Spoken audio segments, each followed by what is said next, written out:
L'huile de palme est partout et parfois là où on ne l'attend pas du tout.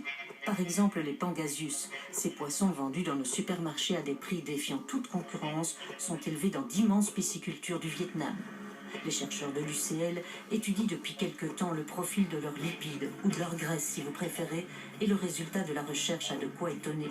Ce poisson n'a plus le moindre oméga 3, le bon acide gras dont on a besoin et qu'on recherche quand on mange du poisson, et ce n'est pas tout.